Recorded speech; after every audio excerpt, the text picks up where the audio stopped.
हर साल एक ही कहानी, वही दर्द,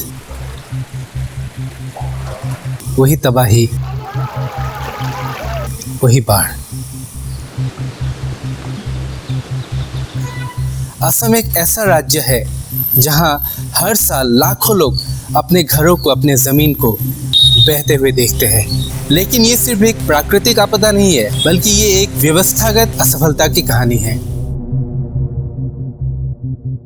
2022 में करीब 55 लाख लोग बाढ़ से प्रभावित हुए। 100 से ज़्यादा लोगों की जानें चली गई। दर्जनों जिले जलमग्न हो गए। स्कूल, अस्पताल, खेत सब कुछ पानी में बह गया। और ये हर साल होता है, कभी मई में तो कभी जून में तो कभी जुलाई में। बारिश आती है, नदी उफनती है और जीवन ठहर जाता है। लेकिन सवाल ये है कि ये हमेशा असम में क्यों होता है। आइए इस वीडियो में हम बात करते हैं असम में हर साल होने वाले बाढ़ के कारणों के बारे में। पहला कारण ब्रह्मपुत्र नदी।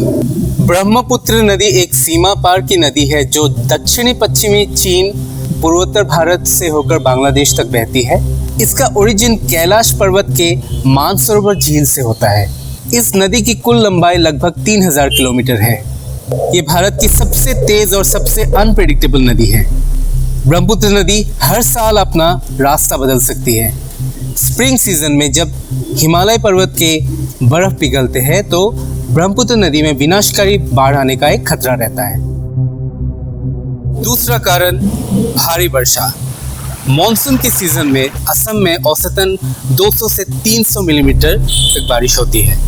ये भारी बारिश फ्लड्स का कारण बनता है, क्योंकि सरफेस से बह के आने वाला फ्लड का पानी नीचे इलाकों में इकट्ठा हो जाता है और फ्लड का कारण बन जाता है। तीसरा कारण है ग्लेशियर्स का पिघलना।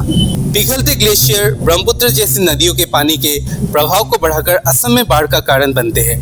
ग्लोबल वार्मिंग के परिणाम स्वरूप बढ़ते तापमान के कारण हिमालय में ग्लेशियर तेजी से पिघल रहे हैं।